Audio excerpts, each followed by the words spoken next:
Kaixo. Jarraian, ikasleak beren artean komunikatzeko dituzten kanalak eta elkarlanean aritzeko dituzten plataformak eta honen aukerak aurkeztuko dizkizuet. Horretarako, pantaila zuekin partekatuko dut. Bezala, ikasleek beren artean komunikatzeko eta irakasleekin komunikatzeko Teamseko txata izango genuke. Hemen, ikasleek irakasleekin komunikatzeko aukera izango dute.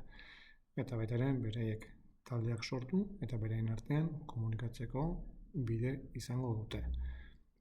Edo beraiek bat bestearekin komunikatzeko aukera izango dute. Batez ere, lan taldetan ari direnean kontsulta ezberdinak egiteko. Normalean, momentuko kontsulta puntualak izaten dira. Eta hor ikusi daiteke materiala partekatzeko aukera ere ematen duela.